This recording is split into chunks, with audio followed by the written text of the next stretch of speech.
पासून जवळच असलेल्या सेलू पाटीजवळ बीड परळी राज्य महामार्गावरती आपल्यासोबत या ठिकाणी वन अधिकारी जे आहेत मालेवार साहेब, काय या ठिकाणी घटना घडलेली आहे? 3 हरिण मरून पडले आहेत. काय वाटतंय तुम्हाला, कुठलं वाहन असू शकतं एवढी मोठी धडक पडली?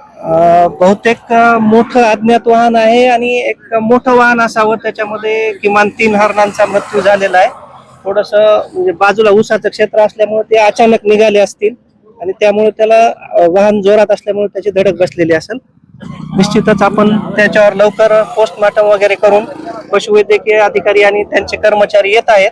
त्यांचं लवकरच पोस्टमॉर्टम करून त्याचे वन विभागाच्या जागेत नेऊन त्यांचा अंतिम संस्कार करण्यात येईल.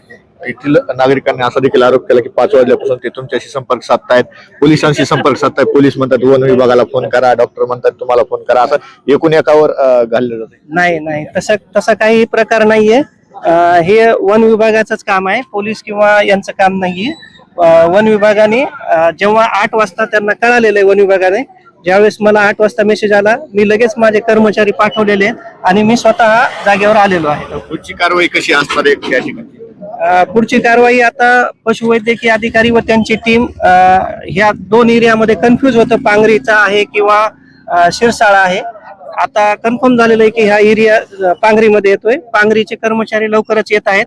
त्यानंतर पोस्टमॉर्टम केलं जाईल त्याचं. स्पॉटलाच होणार का? नाही, स्पॉटला पोस्टमॉर्टम होईल आणि त्यानंतर मग रेवली इथं आपली वन विभागाची जमीन आहे, त्या वन विभागाच्या याच्यामध्ये त्याचा अंतिम संस्कार केला जाईल. सर, या आधी सुद्धा पोरेन रोडवर असंच हरणाचं जे प्रेत सापडलं होतं, त्याचं पुढे अंत्यविधी कसा झाला, काय झालं ते काही माहिती मिळू शकली नाही. आणि त्यानंतर आम्ही नीलगाई सुद्धा एकदा बंधाऱ्यामधून त्या कॅनल मधून काढली होती, त्याचं पुढे काय करण्यात आलं? नीलगाय जी आपण कॅनल मधून काढली होती, तुमचाही मला फोन आला होता, मी स्वतःही आलो होतो इथं आपल्या रेवलीमध्ये. आपण त्या नीलगाईला व्यवस्थित ट्रीटमेंट करून जंगलामध्ये सोडलं होतं आणि त्याचे पूर्ण व्हिडिओ माझ्याकडे स्वतः आहेत.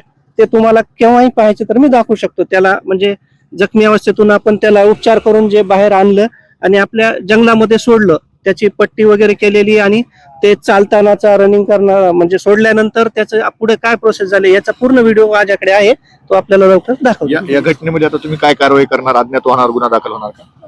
अज्ञात वाहनावर गुन्हा दाखल तर होणार नाही आताच, कारण ज्यावेळेस त्याचं हे होईल म्हणजे अज्ञात वाहनाच्या धडकेत ठार झाला असा गुन्हा दाखल होईल.